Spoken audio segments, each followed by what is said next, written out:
Susmita's audio multiverse presents Bibhutibhushan বন্দ্যোপাধ্যায়ের artist.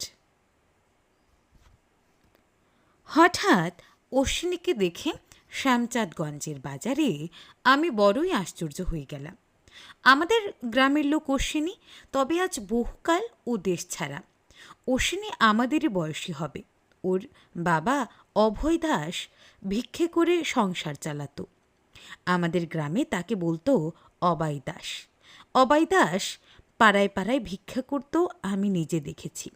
তারপর অবাই দাস কতগুলো অপগণ্ড ছেলে মেয়ে রেখে মারা গেল। ওর বিধবা স্ত্রী ছেলে মেয়ে নিয়ে কোথাও জেনে চলে গিয়েছে, তা কেউ খোঁজ রাখে না। ওদের বাড়িঘর গ্রামের হরিনাথ চৌধুরী মশাই নিজের জমির অন্তর্ভুক্ত করে নিয়ে সেখানে তরিতরকারির বাগান করেছিলেন।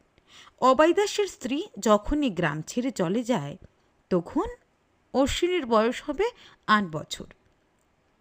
আমার সঙ্গে ওর বড় ভাব ছিল। তারপর ১৬-১৭ বছর চলে গিয়েছে। অশ্বিনীকে ভুলে গিয়েছিলাম। ইতিমধ্যে আমার বাবা মারা গিয়েছিলেন। আমরা দু ভাই পয়সা উড়াতে লাগলাম, জমি জমা বিক্রি করে ফুর্তি করতে লাগলাম। সেও আজ ৭ বছর আগেকার কথা। যে সময়ের কথা বলছি তখন বাবার ৩টি গুলা শূন্য করে ফেলেছি। অর্ধেক ব্রহ্মোত্তর সম্পত্তি মৌরসে দিয়েছি বা বিক্রি করেছি। মায়ের গহনাগাটি প্রায় সব বন্ধক পড়েছে। সুতরাং আমাদের ফুর্তির সমুদ্রে কিছু ভাটা পড়ে গেছে। শ্যামচাঁদগঞ্জে গিয়েছিলাম ফুর্তির সন্ধানে। খুব জাকের বারোয়ারি হয় শ্যামচাঁদগঞ্জে। অনেক রকম ফুর্তির সন্ধান এখানে পাওয়া যাবে। শুধু এই আশাতেই গিয়েছিলাম সেখানে। আমি একাই গিয়েছিলাম, দাদা আসেনি। কলাই বুনবার জন্য বাড়িতেই আছি। হঠাৎ অশ্বিনীকে এতদিন পরে দেখে ভারী অবাক হয়ে গেলাম। অশ্বিনী আমাকে বললে, চিনতে পারেন বাবু? তুই তো অশ্বিনী, অবাই দাসের ছেলে। ঠিক চিনেছেন। এখানে কি মনে করে? যাত্রা শুনতে। যাত্রা শুনবেন? কিসে এলেন? তুই আপনি আগে করে কথা বলছিস কেন অশ্বিনী? ভুলে গেলি নাকি আমাকে? না বাবু, এতকাল পরে দেখা। এখন আপনারা বড় হয়ে গিয়েছেন, এখন কি আর ছেলেবেলার মতো কথাবার্তা আপনার সঙ্গে শোভা পায়? এখন আর সেটা ভালো দেখায় না। কি করছেন আজকাল? বাড়িতেই থাকি। তা আপনাদের ভাবনা কি? জমিদার মানুষ, কাকা বেঁচে আছেন? না, বাবা আজ ৮ বছর বা ৯ বছর মারা গিয়েছেন। আমাকে দাঁড় করিয়ে অশ্বিনী কোথাও চলে গেল। অল্পক্ষণ পরে এসে বলল, চলে আসুন আমার সঙ্গে। আসরে ভিড় হয়ে গেলে জায়গা পাবো না বসবার। এখানে আমাকে চেনে কে? কেউ খাতির করবে না। বসবার জন্য কোনো ভাবনা নেই বাবু, সে ভার আমার উপর রইল। আচ্ছা, তবে খাবারের দোকানে আসুন, খান কতক সিঙারা খাবেন চলুন। খাবার দোকানে বেশ খানিকটা দেরি হয়ে গেল। এদিকে আমি খেতে খেতেই দেখছি আসর লোকে ভর্তি হয়ে গেল। সেখানে আমার মতো বিদেশি লোককে কেউ বসতে জায়গা দেবে না। অশ্বিনী বড় গোলমাল বাঁধালে দেখছি। অশ্বিনীকে কথাটা বলতে সে হেসে বললে, কেন ভাবছেন বাবু? আমি যখন আছি তখন আপনি নির্ভাবনায় থাকুন। খুব ভালো জায়গায় আপনাকে না বসিয়ে দিতে পারি তো? আমি অবাই দাসের ছেলে নই। অশ্বিনীর এই আশ্বাসবাণীতে আমার কিন্তু ভরসার উদ্রেক হলো না বিন্দু মাত্র। ও দায়িত্বহীন আবুল তাবুল বকছে। ওকে কে পুছবে এত বড় আসরের মধ্যে? আজ এত কষ্ট করে এত দূরে যাত্রা শুনতে এসেছি, দেখছি নিরর্থক হয়ে গেল। কি হাঙ্গামা বাঁধালে অশ্বিনী? অশ্বিনী আমার হাতে দুটো পান এনে দিয়ে বললে, খান, আমি পোশাকটা পরিধান করে আসি। আরও দেরি করবে অশ্বিনী? আমার আজ আর যাত্রা দেখা হলো না। না হয়তো জুতো খাবো আপনার কাছে। সে চলে গেল। আমি নিরুপায় হয়ে সেই পানের দোকানের সামনে বসেই রইলাম, কারণ তখন আমার একার কর্ম নয়। এত বড় আসরে ভিড় ঠেলে ঢুকে জায়গা করে নেওয়া। যখন ও আবার ফিরে এলো তখন আসরে কনসার্ট বাজনা শুরু হয়ে গিয়েছে। দেখি ও বেশ সেজেগুজে এসেছে। গায়ে একটা মটকার পাঞ্জাবি, মাথায় একখানা চাদর পাগড়ির মতো করে বাঁধা, দিব্যি ফর্সা ধুতি পরনে। ও কি বিষয়কর্ম করে তাও জানি না। একবার জিজ্ঞেস করতে ইচ্ছে হলো। ওর পেছনে পেছনে আসরে ঢুকলাম। যেখানে যাত্রার দল বসে কনসার্ট বাজাচ্ছে সেই ফটকে জন কয়েক ভলেন্টিয়ার দাঁড়িয়ে ফটক পাহারা দিচ্ছে। অশ্বিনী গিয়ে সেই ফটকে দাঁড়ালো। ভলেন্টিয়াররা ভাবলো আমরা যাত্রা দলের লোক। পথ ছেড়ে দিয়ে দাঁড়ালো এক পাশে। তার একটু আগে প্রথম দফা কনসার্ট বাজনা থেমেছে সবে। এমন সময়ে একটা আশ্চর্য ব্যাপার ঘটল। দলের পাখোয়াজ বাজিয়ে হঠাৎ ফটকের দিকে চেয়ে অশ্বিনীকে দেখতে পেয়ে সচকিতভাবে পাশের ফুলুট বাজিয়েকে বললে, অশ্বিনীবাবু? কে? ওই যে অশ্বিনীবাবু। অমনি ফুলুট বাজিয়ে বাঁশিটা নামিয়ে রেখে আস্তে আস্তে অশ্বিনীর কাছে এসে হাত জোর করে বললে, আসুন আসুন অশ্বিনীবাবু, আসুন। আপনি এখানে? অশ্বিনীর দিকে চেয়ে দেখি ওর গলার সুর মুখের ভাব বদলে গেছে। আমার সঙ্গে খানিক আগে যে সুরে কথা বলছিল সে সুর আর তার গলায় নেই। সে মানুষই আর ও নেই। গম্ভীর সুরে বললে, আজ একটু কাজে এসেছিলাম এখানে। আপনি বোধহয় দলের ম্যানেজার?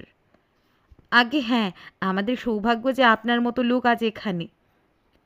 আমি মনে মনে ভাবছি, ব্যাপার কি? অশ্বিনী কী কাজ করে? এত বড় দলের ম্যানেজার স্বয়ং এসে ওকে অভ্যর্থনা করছে। বড় লোক হয়ে গেল নাকি অশ্বিনী? অবাইদাসের ছেলে? অশ্বিনী আমার হাত ধরে এগিয়ে নিয়ে এসে বললে, ইনি আমার বিশিষ্ট বন্ধু, ব্রাহ্মণের ছেলে। একে একটু ভালো জায়গায় বসিয়ে দেবার বন্দোবস্ত করতে হবে। ইনি বসবার জায়গা পাচ্ছেন না। আমি লক্ষ্য করছি যাত্রা দলের বাজিয়েরা সকলে ওকে আঙুল দিয়ে অশ্বিনীকে দেখাচ্ছে, আর সকলেই কৌতূহলের দৃষ্টিতে ওর দিকে তাকিয়ে, যেন কি দুর্লভ বস্তুর দর্শন লাভ আজ ঘটেছে ওদের ভাগ্যে। ভাবখানা এই রকম। আমি নিজেও আশ্চর্য হয়েছি মনে মনে। কেন অশ্বিনীকে এতক্ষণ জিজ্ঞেস করিনি যে ও কী কাজ করে? না, সে আর জিজ্ঞেস করাই হবে না। ওই বা কি মনে করবে? আমাকে তো ওরা পরম যত্নে হাত ধরে নিয়ে গিয়ে বসালে, সেই সঙ্গে অশ্বিনীকেও। এই সময় ম্যানেজার হাত জোর করে অশ্বিনীকে বললে, এইবার আপনি একটু বাজান দয়া করে। আপনি এখানে এসে বসে থাকতে কেউ পাখোয়াজে হাত দিতে সাহস করছে না। না না, তাতে কি হোক, আমি শুনি। বেশ বাজান উনি। মুরব্বিয়ানা চালে এটা বললে অশ্বিনী। আগে না, আপনি আসরে বসে থাকতে কারো সাহস হচ্ছে না বাজাতে। একখানা বাজিয়ে দিন আপনি। পাখোয়াজ বাজিয়েও একবার এসে হাত জোর করে বললে, আপনি আমাদের গুরুস্থানীয়, মাথার মণি। আগে আপনি এখানে থাকতে বাবু আমাদের কি যন্তরে হাত দেয়া সাজে? অশ্বিনী মৃদু হেসে, তাও মুরব্বিয়ানা চালে। আগেকার সে অশ্বিনী যেন আর নেই। পাখোয়াজ ধরে এগিয়ে নিয়ে বসল। কানে কানে কথা ছড়িয়ে পড়ল চারিদিকে। সাজঘর থেকে পর্যন্ত যাত্রাদলের লোক এসে ফটকের কাছে জড়ো হয়ে কৌতূহলে অশ্বিনীর বাজানো দেখতে ভিড় করলে। বাজনাও বটে অশ্বিনীর। বাপের বিষয় উড়িয়ে ফুর্তি করবার সময়ে গান বাজনার দিকেও একটু একটু মন দিয়েছিলাম। খুব বেশি না বুঝলেও গান বাজনা সম্বন্ধে নিতান্ত অর্বাচীন নই। পাখোয়াজ ধরে অশ্বিনী যখন ঘা দিতে লাগলো, তখন যেন মনে হলো গুরু গুরু শব্দে মেঘ গর্জন হচ্ছে কোথাও আকাশে। মেঘে মেঘে তার ধ্বনি, ধ্বনির থেকে প্রতিধ্বনি। আসর এক মুহূর্তে জমে গেল। স্তব্ধ হয়ে গেল লোকজনের কোলাহল। সবাই উৎসুক নয়নে চেয়ে দেখছে। সবারই কানে গিয়েছে, এই যে লোকটা পাখোয়াজ বাজাচ্ছে উনি অশ্বিনীবাবু স্বয়ং। লোকের দৃষ্টিতে কেউ উৎসুক, কি আনন্দ, মুখে কি সম্ভ্রম আর শ্রদ্ধা। আমি শিল্পী নই, কিন্তু উস্তাদ শিল্পীর প্রতি এই মৌন শ্রদ্ধা আমার অন্তর স্পর্শ করলে আমি নিজেও গর্ব অনুভব করলাম যে অশ্বিনী আমার বাল্যবন্ধু। এতক্ষণ একে অবাইদাসের ছেলে বলে মনে মনে যে অবজ্ঞার ভাব পোষণ করেছিলাম, তার স্থান অধিকার করলে ওর প্রতি একটা গভীর শ্রদ্ধা ও বিস্ময়, এই বিষয়টা যেন আমি কাটিয়ে উঠতে পারছিলাম না। এই সময় সেই অশ্বিনী, অবাইদাসের ছেলে, দুচালা ঘরে বাস করত, কষ্ট করে সংসার চালাতো ওর বাপ মা। অশ্বিনীর বাজনা থামলে পাখোয়াজ বাজিয়ে ওর পায়ের ধুলো নিয়ে বললে, আশীর্বাদ করুন যেন আপনার মতো হাত হয়। ম্যানেজার গদগদ কণ্ঠে বললে, সোনা দিয়ে বাঁধিয়ে রাখতে হয় হাত আপনার। দয়া করে একবার ডুগি তবলাটা। অশ্বিনীকে এতক্ষণ দুদিক থেকে দুজনে পাখার বাতাস করছে। আসরে বড় গরম। পাখোয়াজ বাজনার শ্রমে অশ্বিনী ঘেমে উঠেছে। গ্রামের জমিদারের ছেলে আমি। ওর পাশে বসে নিজেকে নিতান্ত নগণ্য মনে করতে লাগলুম। পালা আরম্ভ হয়ে গেল। অশ্বিনী ওদের অনুরোধে বার কয়েক পাখোয়াজ আর ডুগি তবলা বাজালে। উস্তাদের হাত দেখলুম বটে ওর সমস্ত বাজনার মধ্যে। তৃতীয় অঙ্কের শেষে দুজনে বার হয়ে এলুম ফাঁকায়। অশ্বিনী বললে, বাবু কি খাবেন? কিছু খাবো না, চলো একটু চা খাই। হুম, আপনি খান, আসরে ওরা বাজাতে বলবে। আমি কৌতূহলের সুরে বললাম, অশ্বিনী, আজ বড় আনন্দ পেলাম। কতদিন তোরা গ্রাম ছেড়েছিস, তোদের কোনো সংবাদও পাইনি। তুই যে এত বড় হয়ে উঠেছিস তা আজ তোকে দেখে। অশ্বিনী আমার পায়ের ধুলো নিয়ে মাথায় দিলে, বললে, চলুন কিছু খেতে হবে। তা হবে না, আমি আজ তোমাকে খাওয়াবো। তা কি হয়? আপনাদের খেয়ে তো আমরা মানুষ। আজ আমি খাওয়াবো আপনাকে। আমি যেদিন আপনাদের বাড়ি যাব সেদিন খাওয়াবেন আপনি। অশ্বিনীকে জোর করে খাওয়ালুম একটা খাবারের দোকানে সিঙারা আর সন্দেশ। ও ছাড়লে না আমাকে খাওয়াতে। বাল্যকালের কথা, আমাদের গ্রামের কথা ও অনেক বলতে লাগলো। ওর মা বেঁচে নেই, ছোট ভাই কোথাকার দোকানে কাজে ভর্তি করে দিয়েছে। কালনার কাছে গোপীনাথপুরে অশ্বিনী বিবাহ করেছে।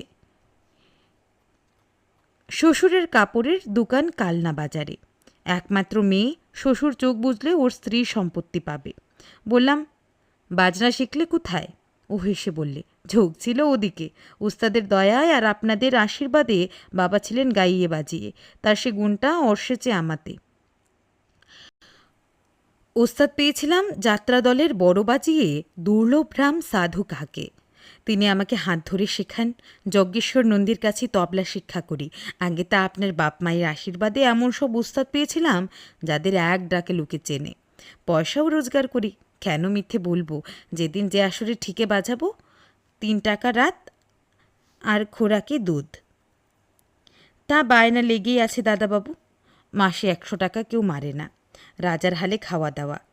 আর সে আর আপনাদের সামনে কি ভুলব, খাতিরও কিছু করে লোক। এই ঘটনার পরে অনেক দিন হয়ে গিয়েছে, প্রায় 15-16 বছর হবে। অশ্বিনীর সঙ্গে আমার আর কখনো দেখা হয়নি। গত বৈশাখ মাসে একদিন বাইরের ঘরে বসে আছি। একটা গরিব স্ত্রীলোক একটি ছোট মেয়ের হাত ধরে আমাদের বাড়ির নিচে ভিক্ষে করতে ঢুকলো। আমার অবস্থাও যথেষ্ট খারাপ হয়ে গিয়েছে। বেশ একটু পরে স্ত্রীলোকটি আধখানা কুমড়ো আর কিছু চাল আঁচলে নিয়ে বাড়ি থেকে বেরিয়ে চলে গেল। আমার বড় মেয়েকে জিজ্ঞেস করলাম ডেকে, ওকে ওকে তো কখনো দেখিনি। বড় মেয়ে যা বললে তার মুট মর্ম এই যে ওরা ওপাড়ার গৌরদাস বৈরাগীর বাড়ি এসেছে। এই গ্রামে আগে ওর শ্বশুরের বাড়ি ছিল। ওর স্বামীর নাম ছিল অশ্বিনী, যাত্রা দলে বাজনা বাজাতো। ওর স্বামী মারা গিয়েছে আজ 4-5 বছর, কিছু রেখে যায়নি, সব উড়িয়ে দিয়ে গিয়েছে। কেউ কোথাও নেই ওদের। গৌরদাস ওই বউটার কীরকমের ভাসুর, তাই ওদের আশ্রয়ে চলে এসেছে আর এখানে এসে উঠেছে। গৌরদাসেরও তো অবস্থা খারাপ, কাজে ওকে ভিক্ষে করে চালাতে হয়, নইলে উপায় কি? উপায় যে কিছু নেই তা নিজেকে দেখেই আজকাল বেশ বুঝতে পারি। সে কথা অবশ্যই আর বড় মেয়েকে বললুম না।